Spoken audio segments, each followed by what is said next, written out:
In three, two, one. What's going on, folks? Welcome to 34 Questions. I'm your host, 34. And tonight we have Paulina in the building. How you doing tonight, Paulina? I'm doing well, thank you. Sure, it is. We're halfway through the week. I don't know how you feel about Wednesdays, but I'm glad it's here, and I'm glad it's almost over. So, want to thank you again for your time and your interest in sharing your story with me, and our audience. If you are unfamiliar with the flow of the show, and also for the folks out there who may be unfamiliar with the flow of the show, we typically do a quick warm-up section, and then after that we'll jump into an icebreaker. After the icebreaker, we'll turn to the wheel of fate, where we'll spin the wheel, whichever number it lands on. That's how the conversation will flow. And then after all that, we'll finish out with some closeout questions. Sound good to you, Paulina? Sounds great. All right, for sure. So let's just jump into the warm-up. My first question for you in the warm-up is, what would you like the audience to know about you? Okay. So I'm Paulina. My pronouns are she, her. I am a queer Vietnamese woman living in the Bay Area, a proud dog mom, the oldest sister, and yeah, I love a myriad of creative things, but mostly my priority right now is dance. And then I spend a lot of time with my friends. I gotcha. I will have some follow-up questions too. So you have mentioned, being the eldest in your family as far as siblings go? Yes. The eldest, aside from my stepsister, she's less than 2 weeks older than me. So we're the same age.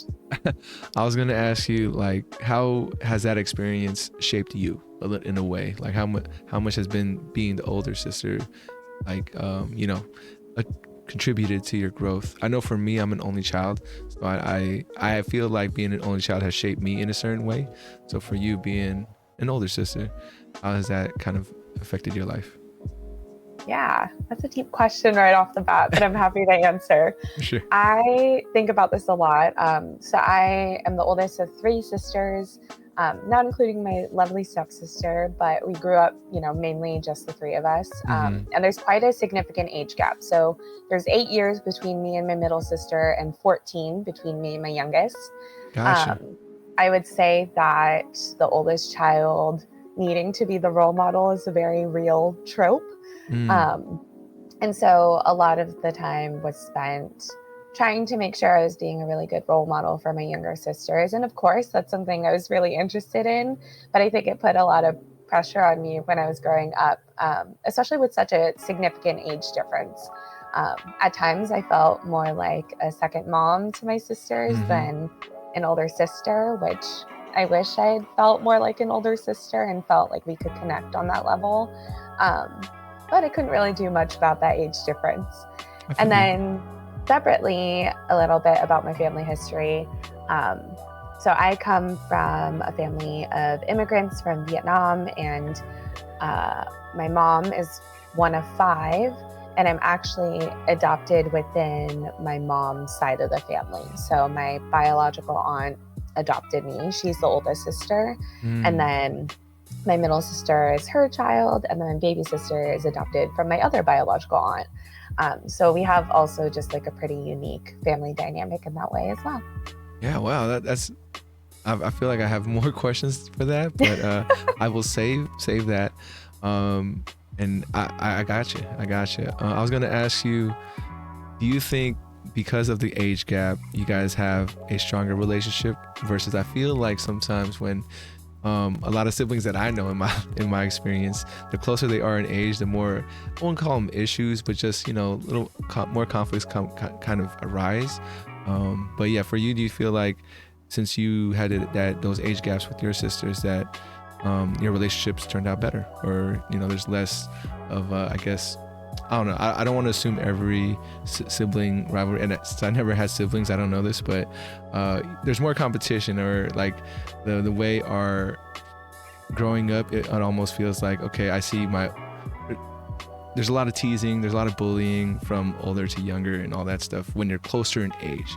but I think with you being older, you were already kind of aware, like, oh, this is my sister, I'm taking care of them, and they don't annoy me as much. Which you say that's true. I would say that, and let me put a disclaimer. If my middle sister watches this, she knows it to be true. I would say that growing up, my relationship with my middle sister was strained. An 8-year age difference lends itself to like me being in high school and being 17 and her being 9. It was just like a really awkward situation for both of us because she wanted to hang out with like me and my friends, but I think for me, so I've always been interested in working with kids. That was most of my previous jobs. I still kind of work in youth development, and I think for me it felt inappropriate to be so close or to let her in on those conversations, right? Like me and my friends are like talking about boys and like other stuff, and I just always felt like because I had to be a good role model to her, like I didn't feel like it was appropriate to let her into my world. And as far as maturity went, she and I are a lot closer now. I just went down to visit her at school, and that was super nice because she's in college and she's wrapping up her last year, and so we've gotten closer as she's become an adult. It's been a really nice turn for us as far as being sisters goes. And then my baby sister, I still call her a baby, she's like 14. I would say that she and I have always been kind of close. Like I just have always felt like the age difference very much lent itself to me feeling like a second mom.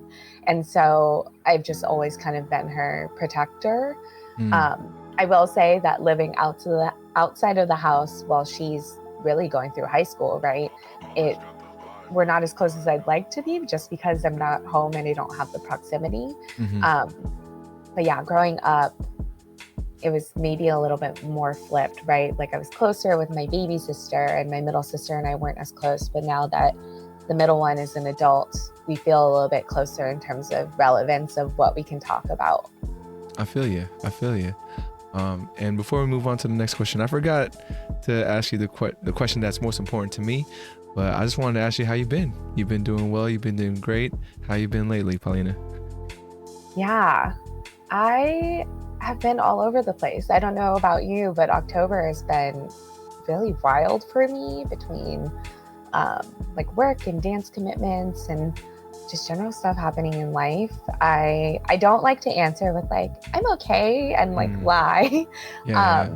It's been a bit of a roller coaster. I feel like I'm on the up though, because I've had some time to really just step away and reflect on things, which has been super helpful for just my overall like mental and physical health. But yeah, I would say today has been okay. But you know, Monday was great. I taught a class with a friend.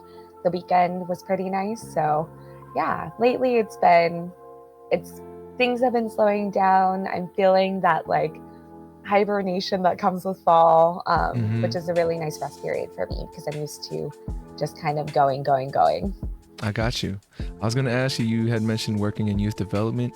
Is that I work in youth development too, but I am a after school site coordinator for a high school. So that's like the kids that I work with. Cool. For you, what's your age range or the youth that you work with? Yeah. So I'm working in marketing right now for like a youth arts nonprofit, but we serve high school aged youth in the Bay Area. I will send you the flyer after this for what we have going on. But previously I was a middle school teacher. Prior to that, I worked with like elementary kids in after school. So I've kind of worked with everyone. I would say high school, just not as like closely, if that makes sense. Like I'm not doing direct service right now. But that's so cool that you work in youth development as well. I love that. I work for the Y, and for sure send me your flyers. I'll be curious to see what you guys offer and see if I can make it work where I'm at. But yeah, that's pretty dope. And being a teacher, like that's one of those things for me where I can't really imagine myself being a teacher as much as I do work with the youth, and I enjoy it a lot. I always felt like the teacher dynamic, not even the teacher dynamic, I think that's cool for me. It's more so, and I'm not knocking any teachers out there, it's just more so for me, like how at public schools at least, there's always not restrictions, but these things that you need to abide by to make sure that like the grants are being met, or just money's coming through, because and as a teacher you kind of have to do things that you may not feel is right within your heart, but you got to do it because it's like working for a corporation. You just got to keep the machine moving.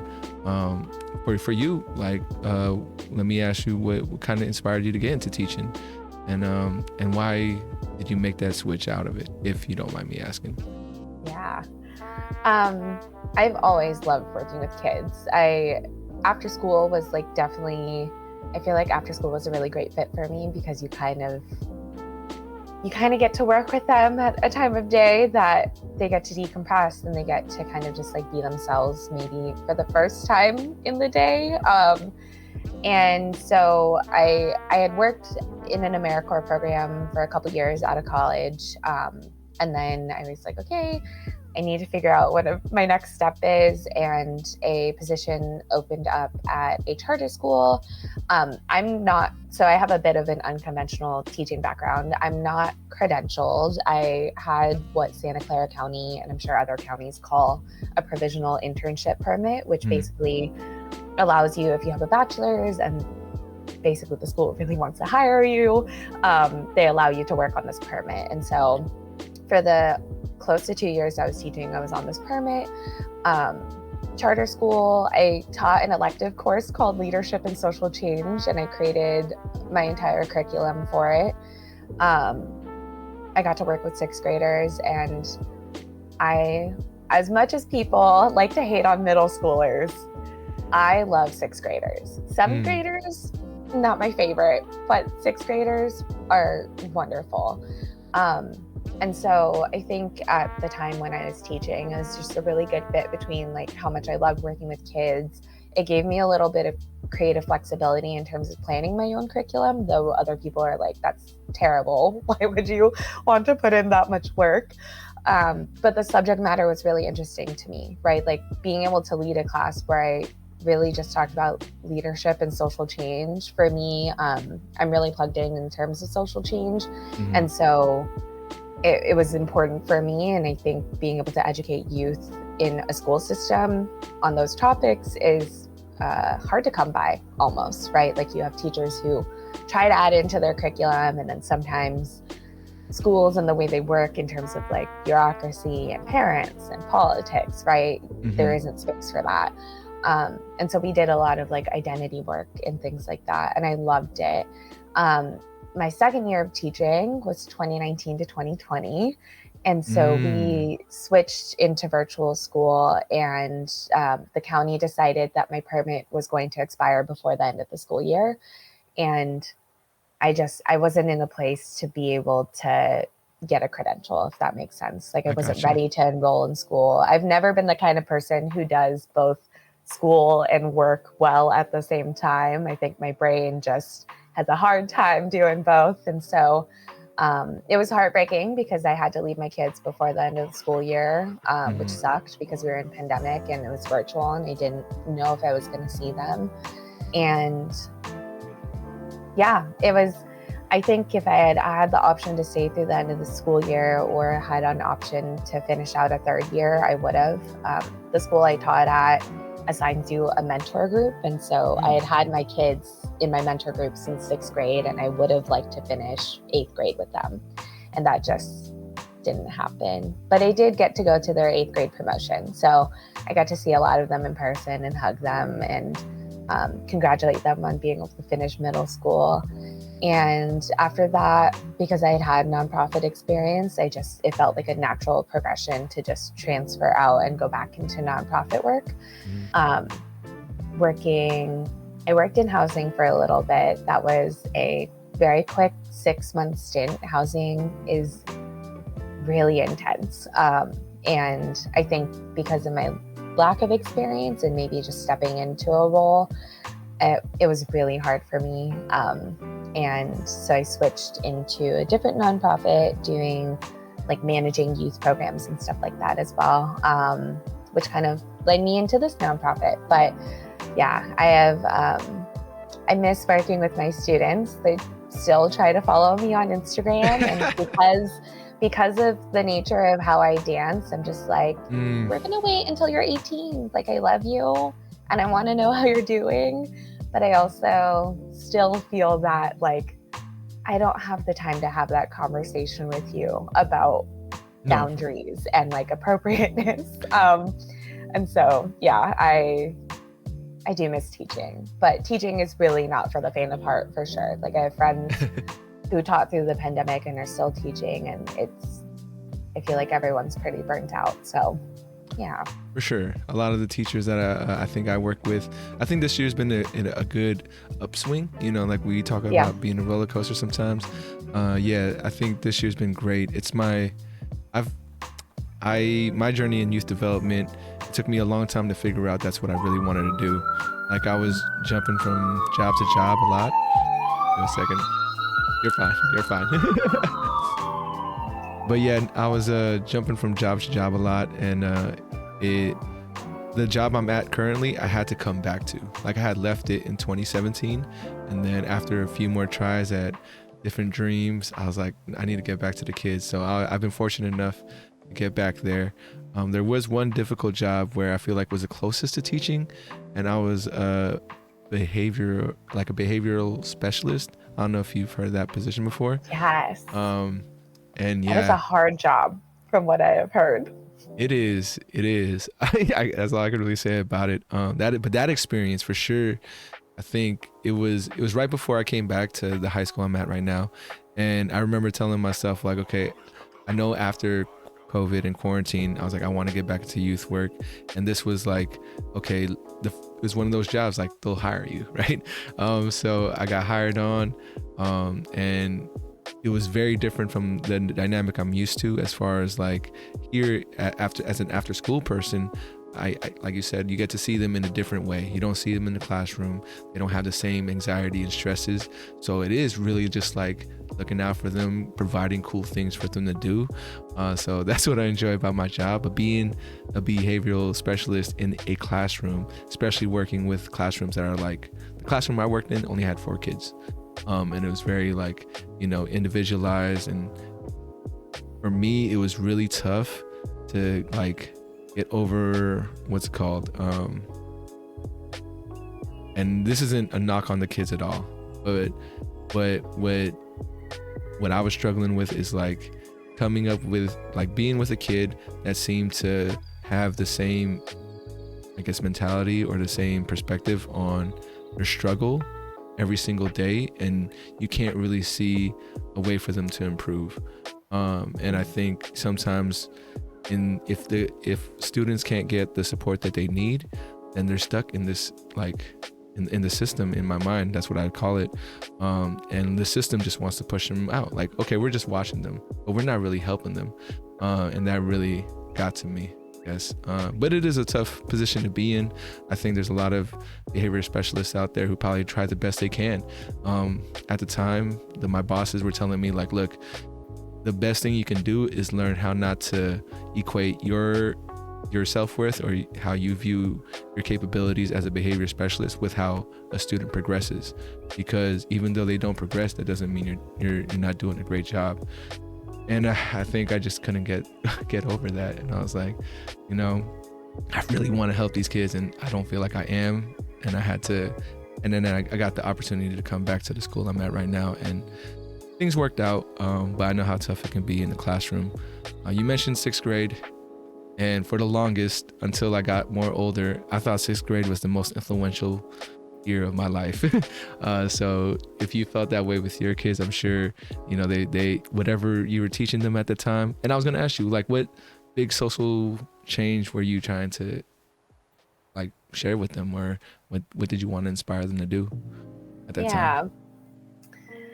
I would say it was 2018 to 2019. I'm trying to think. So a lot of things that I was doing were also based on like current events, right? So we had an election one of those years. We did a lot of identity work, right? So we talked about race and ethnicity and gender identity. And as with any identity work, typically like current issues come up. I don't think at the time when I was teaching, the most recent BLM protests weren't happening yet, but there were conversations that we had to have about like COVID and racism against Chinese people. And I think a lot of what I was doing was holding space for my students to explore their identities and learn how to be more inclusive towards other people. My school, I feel like my students demographically were kind of split between a mix of like white, Latino, or Latinx youth, Asian youth. Yeah, that was like the demographic makeup of my school pretty much. And so we just had a lot of conversations. Like I was like, we're gonna get really real in this class right now. There's a really cool website. It's the name of it is escaping me right now, that basically breaks down social justice and identity topics for kids, and it's based on like age range. So the curriculum kind of changes with the range of ages that you're teaching, but I use that website quite a bit. There's a couple of them, and it's just basically how to infuse like social justice topics and talking about identity and politics into like an everyday digestible topic for kids. And I think what I loved about teaching sixth grade is that, I mean, kids, as with all kids, most behaviors are learned, right? And so you can really see how much they care and how compassionate they are. And maybe if they weren't, you can kind of notice, like you were saying, like what about their environment has influenced them to think or talk about a topic a particular way, and what can we do to help them at least open up their perspective, right? Like I'm not hoping to necessarily change their perspective, but at least to have a conversation with their peers and like a respectful environment. And so, yeah, that was a lot of what we did. And I felt like for the most part, most of my students actually really liked the class, whether it was like what they were learning or just the environment with their classmates. And that was important for me, was that they felt safe and like free to be themselves and had the ability to explore what are sometimes found as difficult topics. For sure. And I don't think they'll fully realize what impact you've had on them until they get a little bit older. But for surely, I didn't have that kind of experience growing up. So yeah, you just having an open space to talk with an adult about these issues that we're probably talking about outside the classroom, but to have an adult to do it, especially at such an early age, yeah, I think that's super important. And kudos to you for opening it out. Hopefully they'll continue to shower you with gratitude as they get older and be like, oh, I remember you as this person that just opened my mind up to so many ideas. But I got you. Let's move on to the next question in the warm-up, which is, how would you like to be honored? If there was a way I could express the energy you possess, what sort of act could I do?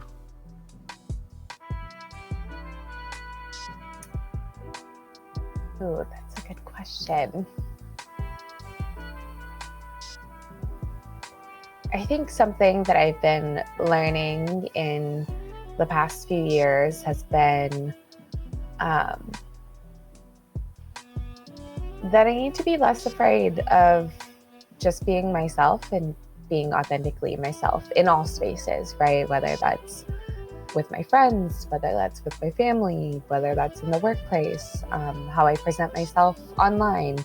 I think there is a pressure to, once you have like a certain aesthetic or something that you've created for yourself, right? There's a pressure to always live within whatever image you've created. And that most of the time is maybe what we're projecting, right? Like I'm projecting that I think people perceive or expect that from me. And so I think how I would like to be honored is that anyone that I've touched in some aspect of my life feels comfortable to just be themselves, right? Like comfortable to express themselves freely. Like I said, I'm a dancer, right? Like that is like such a way of expression that is very physical, and like, you know, there's performance, there's like sometimes people actually really get in touch with their emotions and dance and vulnerable. And so I would hope that whatever energy I'm emanating in this lifetime is an energy of like authenticity, that people feel like they can just be themselves. And hopefully not a mean version of themselves. Let's say be themselves in like a really compassionate and gentle way. Because I think we need more of that in this world, like for people to feel like they can do things without a fear of failure, and just to try things for the first time, and not be good at it and just have fun. For sure, for sure. Now we know. Now we know what we could do. I did want to ask you about dance, as far as like what does it bring? What has it brought into your life? And yeah, let me just start there. What has dance brought into your life? Yeah, I have been thinking about this quite a bit lately, and so I don't keep this a secret. I see a therapist, and it is like a part of my mental health maintenance. And it's nice because it's like, yes, I talk to my friends, and yes, I talk to my family, but there's something about talking to someone who doesn't know all of the details on an everyday basis, right?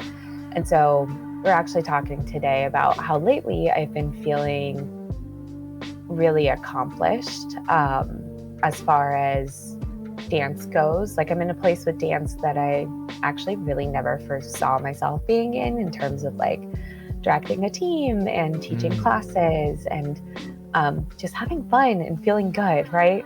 And this came up for me because I've been reflecting a lot lately, and I won't name this family member, but when I was younger, and this goes back to my sister, and this is nothing against her. When I was younger, I was really into singing and dancing. Like, I wanted to be a pop star, is what it boils down to. And I did choir growing up. I also took dance lessons, but I was more into singing when I was in like middle and high school than I was into dance. And at some point when I was in high school, a family member was like, "You're good at singing, but your sister, she's great." Oh yeah, it was bad. Oh And I've man. been thinking about this a lot lately, because how different would my life have been if I had not been told that, and my confidence in terms of singing wasn't just like crushed? How different would my life have been if I had chosen to pursue singing and music, or just like creative pursuits earlier on? Because I think what that told me was that your creativity is never going to be good enough, right? And that is like, you're a creative person, I'm a creative person, we know a lot of creative people. That would have changed the trajectory of like what I studied in college. I probably would have studied something more creative if I felt like I had the confidence to go after something like that, right? Maybe it wouldn't have been dance or singing, but it would have been creative for sure. And I think what it just told me was like, whatever's practical needs to come first. And so I've been thinking about that a lot lately, because I really am in a space where I'm like, I never saw myself directing a team or starting one, right? Like, I created and directed. I didn't see myself teaching classes. Like, a few years ago, I was like, my imposter syndrome's too bad to lead a class.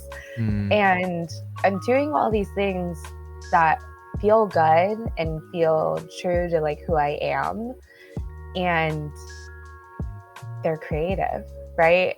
And so it has been wild reflecting on that for like the past month. I've been sitting with it, and I was talking to my therapist about it, and I was like, this is a weird space for me to be in, because it's really validating my inner child who wanted to be a freaking pop star. And I still sing. It's more of a hobby now for sure, but it's validating for like the wound that was created when I was like a teenager. But yeah, it's been really wild to think about. And dance has brought me a lot outside of just fun. It's brought me like physical and mental health benefits, right? And so it's a really great space to be in. And I'm in a really beautiful community. And I'm so grateful for that. I'm glad to hear that you're at a space with dance that you feel accomplished, right?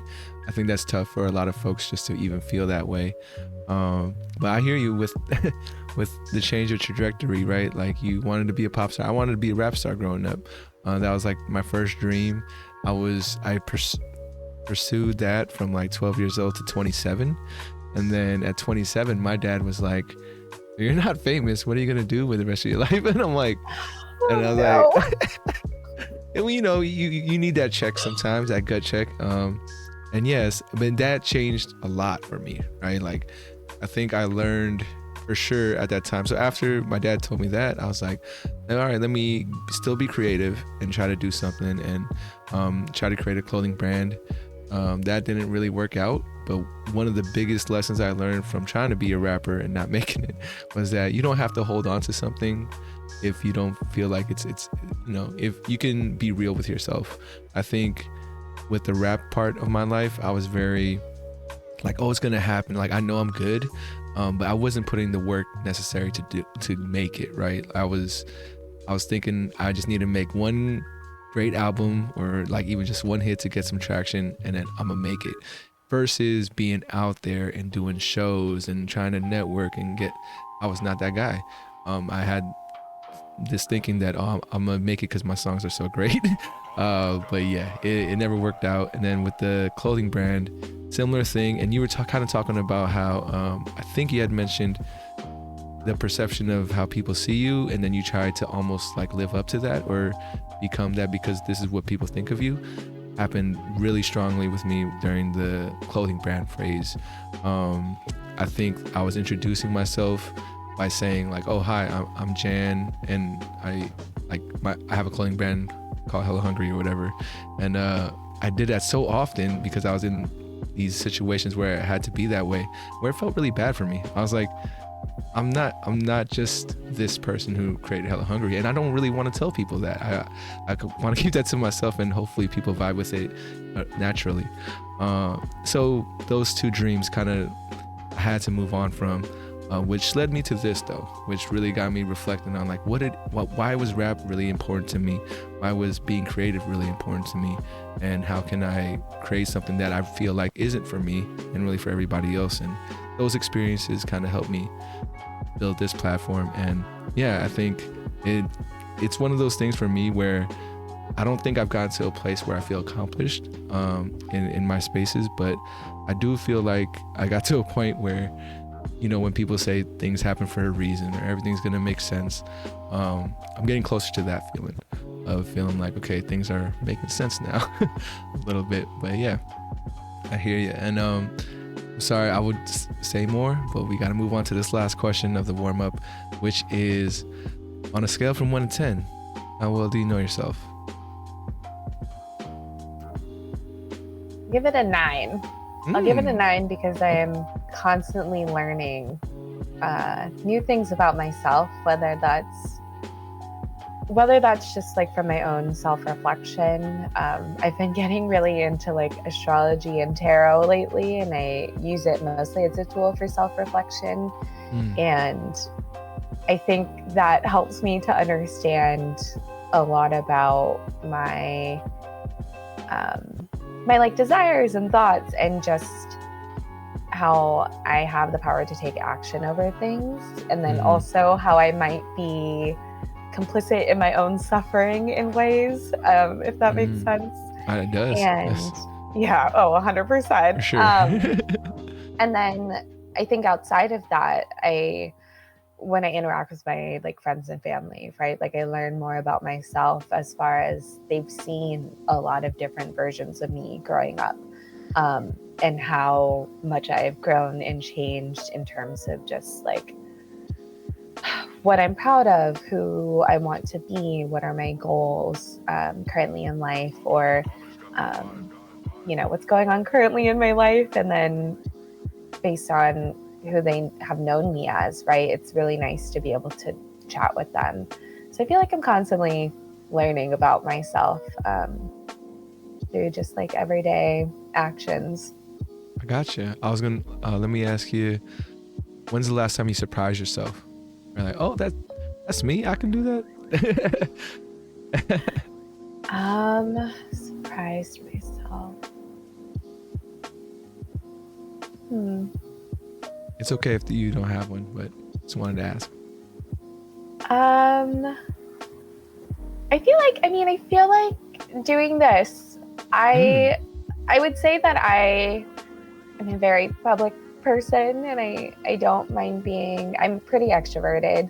But I think there's a fear in terms of like recorded formats of things. Does that make sense? It does. Like, it does. once it's recorded, it just feels so final. And so I also have a hard time seeing myself on video sometimes, not dance wise, but like otherwise. And so I think for me, this was like, okay, we'll see what happens. And in our original conversations, it was like, is my team going to join? Right. Yeah, Which if they had joined, that would have definitely been a buffer for me. Right. Because then I wouldn't have maybe talk so much. And so, yeah, I think doing this and also podcasting is so cool.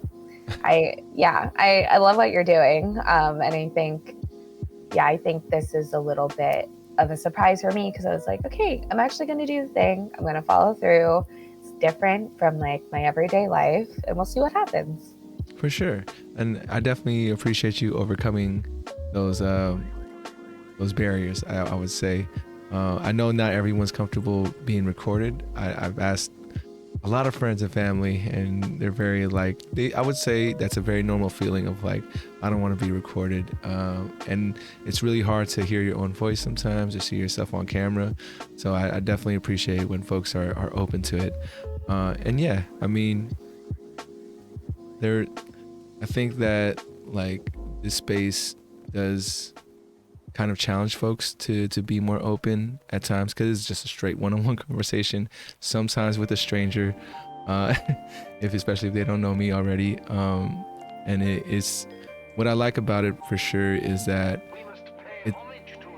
for us, this is the first time meeting, and we're already like getting so deep into some topics, which is something I realized recently is that the strangers that I've had on the podcast and I've talked to them and then I see them in person, I still can't get over that meeting in person thing. I'm like, we had such an intimate conversation, and then now that we're meeting in person, it's like I almost feel like they expect me to bring them back into that space, and I'm like, I don't want to do that. I don't want to like put you in an uncomfortable position. So I guess I'm trying to figure out how to navigate that now. That's a new experience though that I haven't come across. But I appreciate you. And I think we have hit that moment where we will move on to the next portion of the podcast, which is the icebreaker. So for the icebreaker, you'll have 34 seconds to either do a this or that or a word association. Which one would you like to do? This or that. This or that. Gotcha. And then I will, follow up with a couple of your answers. Just be prepared. But here we go. I'm going to start the clock and just throw you out some choices. In 3, 2, 1. Time machine or magic wand? Magic wand. Vacation or staycation? Staycation. Sort by price or by rating? Rating. Books or movies? Movies. Growth or security? Growth. Group hangout or one-on-one hangout? One-on-one. Fiction or nonfiction? Fiction. And then win a race or win a debate? Debate. Gotcha. Let's start there. So why a debate? First off.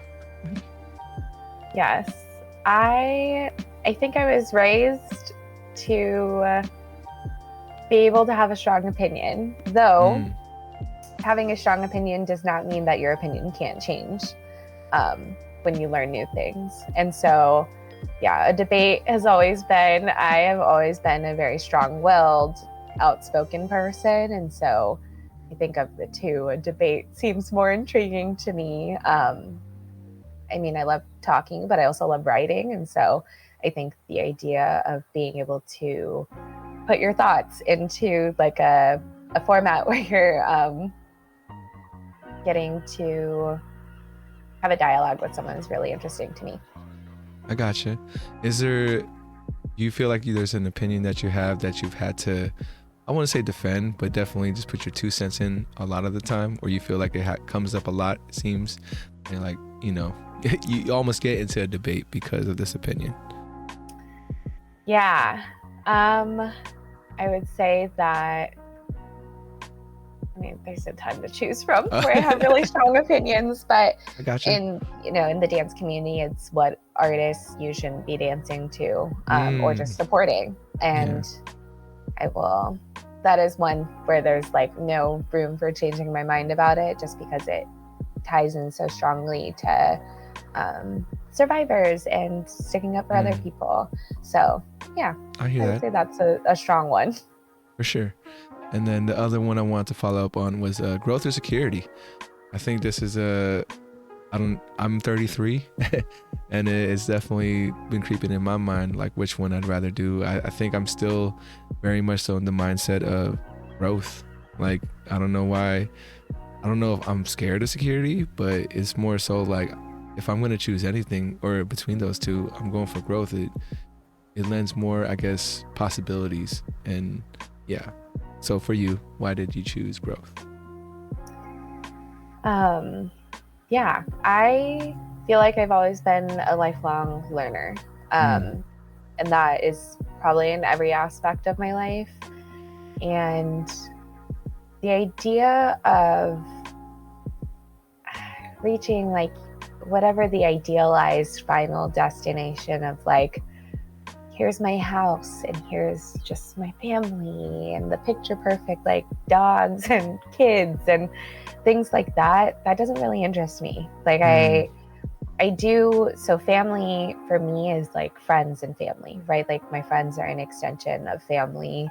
And so I think my idealized version of life is just like one in which me and my friends and like other people are living harmoniously and are reaching their goals and are happy. But I've always considered, I'm just always the kind of person who needs to like, okay, we're gonna like move on to the next thing. Like if something isn't working for me, I'm gonna figure out how to make something new work. I crave security in certain ways, right? Like financial stability and like at some point, like the idea of having a partner that works out really well for me, right, is interesting. But I don't think I necessarily like living my life in a box. And I've kind of always been that way. Like, I think as a person who's adopted and queer, I think there's just a lot of like, and an air sign, I'm a Gemini, like I just always want to be moving and learning and figuring stuff out because there's so much life to live, right? And I think that is part of like the idea of building a legacy, is that like, have I touched all the things that I want to touch? Like, have I gone to the places that I'm interested in going to? Have I met the people who I want to be in my life, right?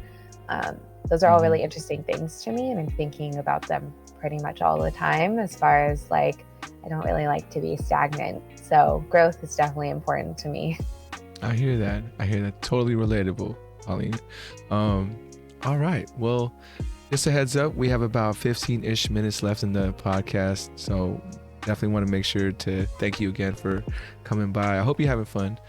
We haven't even gotten to the wheel yet, which is actually the very next thing we're about to do. I'm going to pull up the wheel for you. And you'll have, what's it called? Oops, I should forget. Well, feel free to pass on the question if it feels too deep or personal. No worries. But here we go. So your number, hey, it's 34. Nice. 34 is, what do you think people see in you?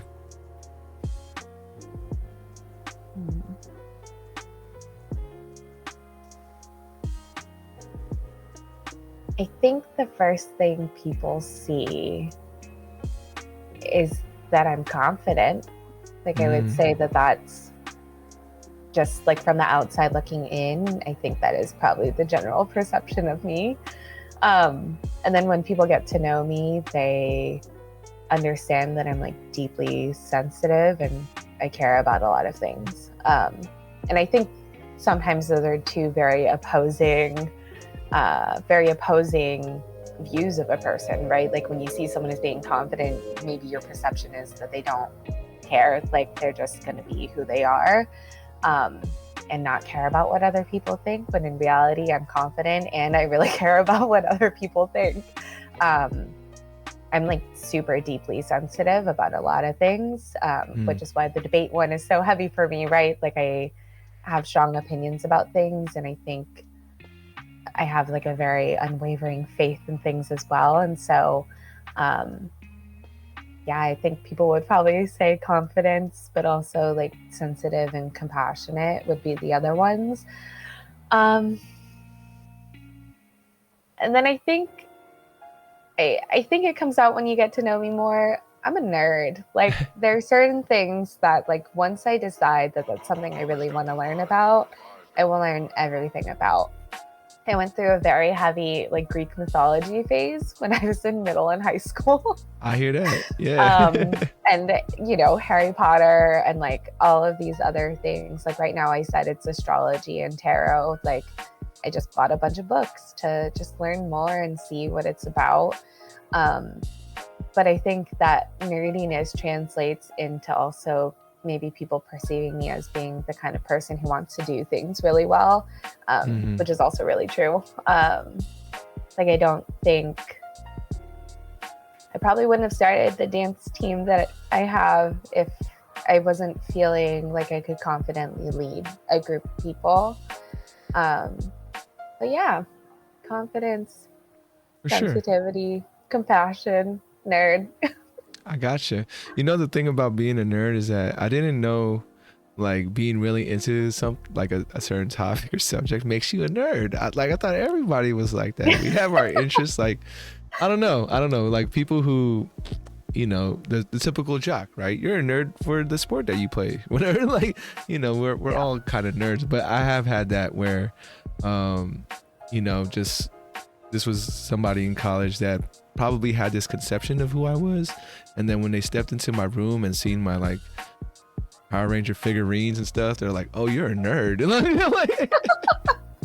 I'm all like, "What?" What would the perception of you have been back then? This was college, and you know, I was a big stoner, and I kind of still am. But at the time, I don't know. I grew up, you know, idolizing Black culture a lot, right? And yeah, I wanted to be a rapper.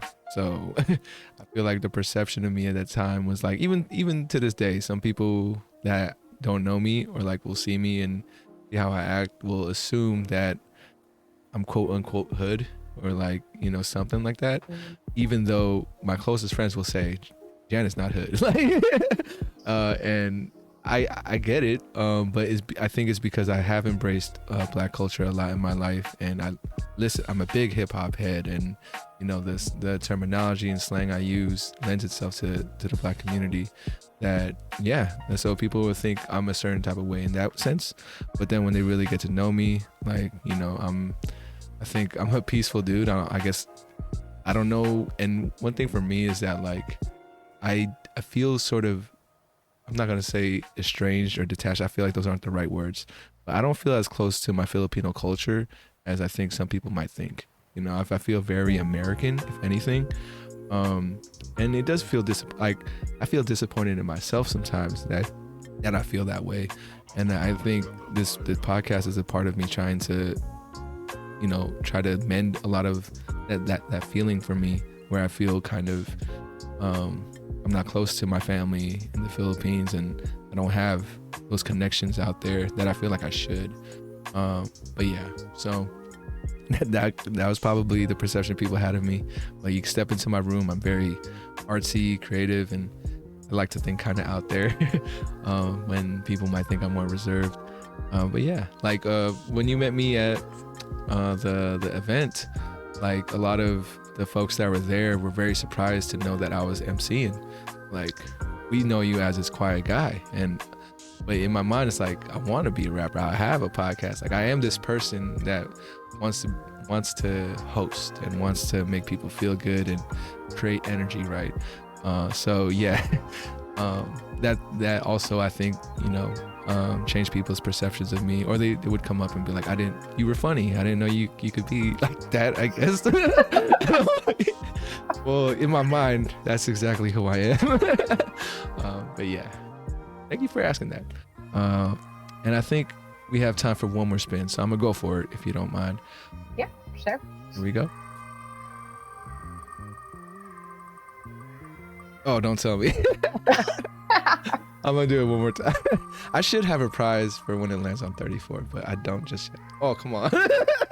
That is hysterical. 33 though. Like, it's right on the cusp. Closer to 33.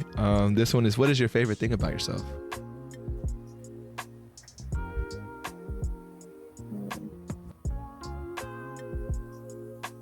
I think that's a hard question. I don't think about this very often at all. I think my favorite thing about myself is that when you boil everything down for as like confident and strong-willed and my opinions actually changed quite a bit, right? Like, I think the thing that I actually really appreciate about myself is my ability to adapt. And I think some people might see that as flighty, for sure. Like, that is something that, like, I feel like I've probably been called out on a few times here and there, but because I feel like I appreciate learning and I'm a lifelong learner, like, my ability to adapt is probably something that I'm like, I know I'm always going to be okay, right? Like, I know I'm always going to show up for people in the way I need to show up for them. Like, it might take me a while to figure out how to get there, but it's something that I've really learned how to do as an adult. And it's like a little bit of a necessity too, but I would say it's something that I think I'm really proud of myself for, because I think growing up, I always felt a little bit, I don't know, as an adoptee, I have some trauma around being adopted. Sure. That never was intentional and never was something that I really reflected on until I became an adult.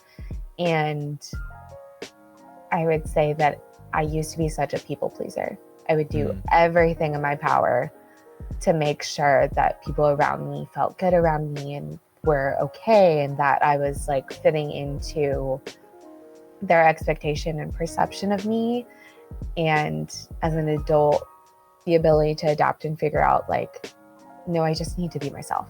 I need to learn how to be comfortable in spaces and show up as I am, and know that, like, if I'm having a really bad day, like, being able to say no to things. Like, I have such a hard time saying no, and it has been a journey to figure out, like, how to change into the kind of person that I want to be for my own well-being, but also just it allows me to be a better person to my friends and family as well. So yeah.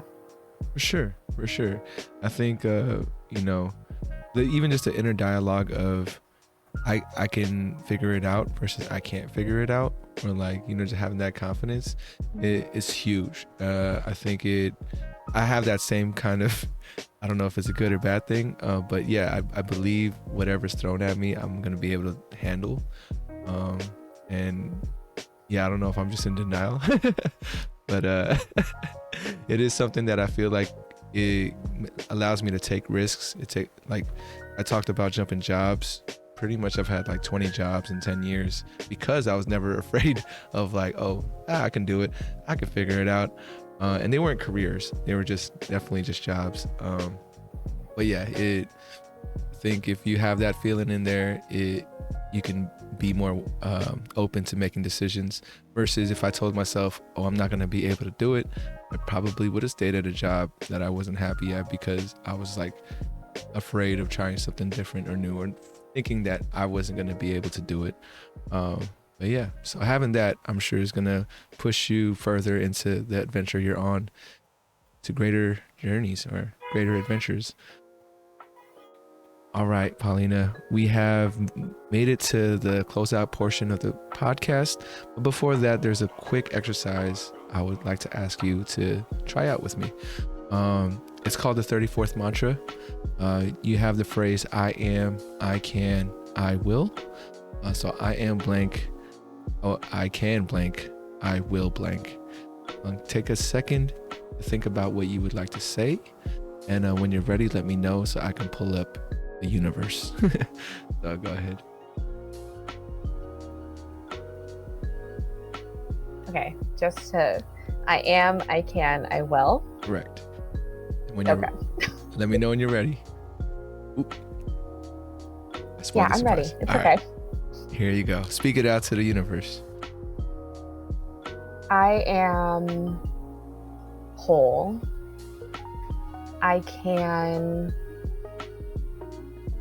do all of the things I dream of doing, and I will continue to learn and grow and adapt as I continue on my journey of life. Gotcha. And if you ever need a reminder for yourself, now you have that little audio bite to maybe set as a ringer, you know. For sure. All right, Paulina, we are in the closeout portion, and these are my last 3 questions for you. This next one is actually a question from my previous guest. Shout out to Julian from the Sneak and Stats podcast. Julian's question for you is, what impact would you like to have?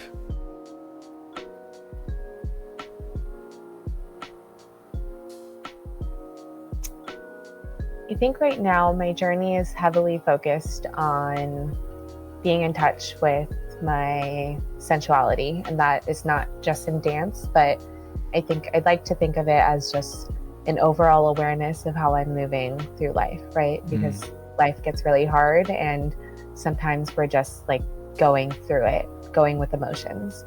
And so the impact that I'd like to have is that I would hope that, and it's probably through dance, I would hope that I inspire people to live as fully and as authentically as they can in whatever space that they're in, right? And that part of that stems from being in touch with yourself and being able to like ground yourself in whatever you're passionate about, whatever interests you, and then apply that to everything else you have going on.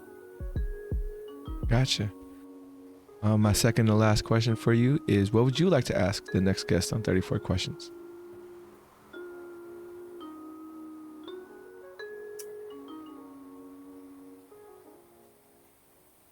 What is something that you would want to say to your inner child? I'm just writing it down. What is something you would like to say to your inner child? Mm-hmm. To your inner child. I also like to answer these last questions too. Inner child. What age are we talking about here? Would you say 6th grade? Whatever age you feel like you have unresolved feelings with. Clearly mine was like my high school self being told I wasn't that great of a singer. So yeah, gotcha. Whatever age that feels like to you. I honestly want to tell my 12-year-old self, my 6th grade self, that rejection doesn't matter. I think that like the rejections I had at that age really made me feel like that's when I didn't think I could do everything, and that's when maybe that's why I feel that way now that I'm an adult.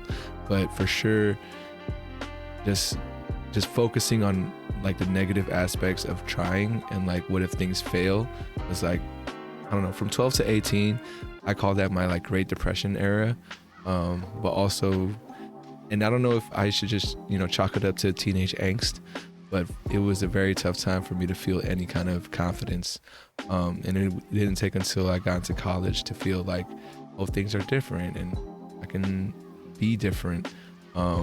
So yeah, I would just tell myself at 12 years old, like, don't hyper focus on like the negative experience that you just had. That's not how life is entirely, and you got to find that balance. Like, now that I'm older, I feel like I found a better balance. I just wish I had known that when I was a kid. For sure. And then Paulina, my last question for you, the question that ties everything together, 100, 200, 300 years from now, our descendants are watching this video. What would you like to tell them?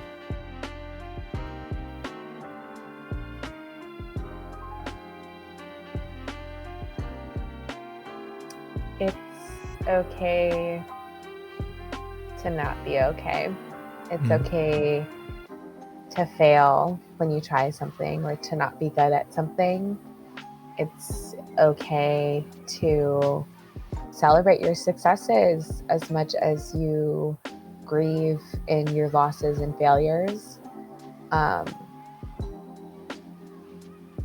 what I hope is that through it all, you learn how to be compassionate, first towards yourself and then also to others.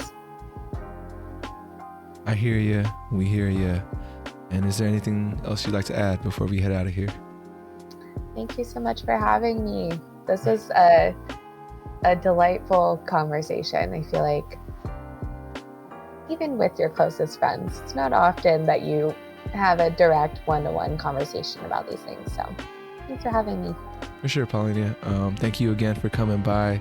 I don't know if there's anything you wanted to plug as far as your dance team and the stuff that you guys do. Feel free to do that as well. Oh gosh, sure. So I started a sensual movement group is what I'm calling it right now, called Collective POV. We met because we had our first performance back in September, and we're working on a project right now, but I'm going to be doing some recruitment in the new year for that team. But yeah, multiple dance styles, including heels. I teach dance classes at least once a month. They're usually heels related in the Fremont area. And yeah, I don't know. I am just so appreciative, and I hope everyone creates space for themselves to tap into their own creativity. Gotcha, Paulina. Yeah, I want to thank you again for stopping by. I want to thank all the folks out there. If you're listening on Spotify, Apple Podcasts, or watching on YouTube, definitely appreciate your time as well. Please remember to reach out, reach forward. As always, much love. And we'll catch you guys next time on 34 Questions. Peace. And it kind of fades out from there.